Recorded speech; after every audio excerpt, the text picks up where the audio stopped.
Les couleurs. Le rouge est une couleur vive. C'est la couleur de nombreux fruits et légumes, comme les tomates, les fraises ou les cerises. Le jaune est la couleur des bananes, du maïs et des poussins par exemple. Le bleu est très présent dans la nature. C'est la couleur du ciel et de la mer. Le rouge, le jaune et le bleu sont les trois couleurs primaires. En les mélangeant, on peut former d'autres couleurs.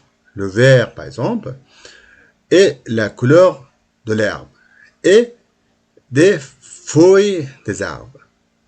L'orange est la couleur de certains fruits, comme l'orange qui porte son nom, la clémentine ou l'abricot.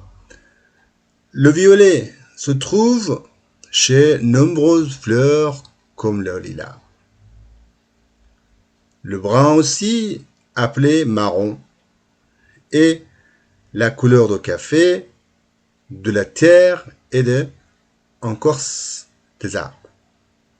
Enfin, on trouve aussi le blanc, comme la neige, et le noir, comme la nuit. Entre les deux, il y a le gris. C'est un mélange de blanc et de noir. Les couleurs, رنگ‌ها. Le rouge est une couleur vive. قرمز یا سرخ یک رنگ روشن است. Les couleurs رنگ‌ها. Le rouge est une couleur vive. رنگ قرمز یک رنگ روشن است. یک رنگ روشن. C'est la couleur de nombreux fruits et légumes. میگه رنگ بسیار از میوه ها و سبزیجات است. comme les tomates مثل گوجه فرنگی یا بانجان رومی. les fraises توت فرنگی ou les cerises یا گیلاس ها. Le jaune est la couleur des bananes, du maïs ou des poussins par exemple. میگه رنگ زرد، le jaune، رنگ زرد، رنگ کلاس یا موز، مایز یا ذرت و یا هم رنگ جوجه است. Le bleu est très présent dans la nature. میگه رنگ آبی در طبیعت بسیار زیاد موجود است، دیده میشه. C'est la couleur du ciel et de la mer. میگه رنگ آسمان است، ciel آسمان و یا رنگ دریا است، de la mer. Le rouge, le jaune et le bleu sont les trois couleurs primaires. میگه رنگ های قرمز، زرد و آبی سه رنگ پایه هستن یا رنگ اساسی هستن. En les mélangeant با ترکیب اینا، en les mélangeant یا ترکیب کردن، on peut former d'autres couleurs. میتونیم رنگ های دیگر به دست بیاریم. Le vert par exemple. Le vert. رنگ سبز به طور مثال et la couleur de l'herbe. میگه رنگ سبز به طور مثال رنگ علف ها هست. l'herbe علف et des feuilles des arbres و یا که برگ درختان است. l'orange نارنجی.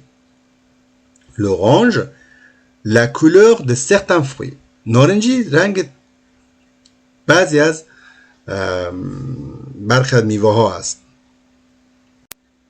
l'orange est la couleur de certains fruits. نارنجی رنگ تعداد از میوه ها است. comme l'orange qui porte son nom.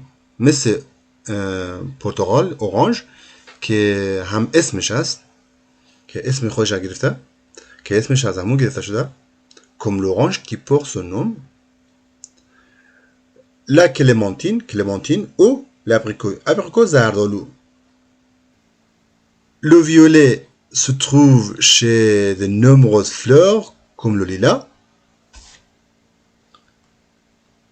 Le violet رنگ بنفش هم رنگی است که در بیشتر گلها دیده میشه، مثل یاس. Le violet se trouve chez de nombreuses fleurs. میگه رنگ بنفش در بین بیشتر گلها دیده میشه comme le lilas مثل یاس. Le brun aussi appelé marron. قهوه‌ای رنگ قهوه‌ای رنگ است که le brun aussi appelé marron. brun که رنگ قهوه‌ای است که قهوه‌ای گفته میشه. Et la couleur de café رنگ کافه است. De la terre رنگ خاک. Et de l'écorce des arbres. écorce des arbres پوست درخت یا تنه درخت. رنگ تنه درخت یا پوست درخت. Enfin, on trouve aussi le blanc. در آخر ما رنگ سفید داریم. Comme la neige مثل برف. Le noir سیاه comme la nuit مثل شب. Entre les deux بین دوتا il y a le gris که خاکستری است. C'est un mélange de blanc et de noir. یک ترکیبی از سفید و سیاه است.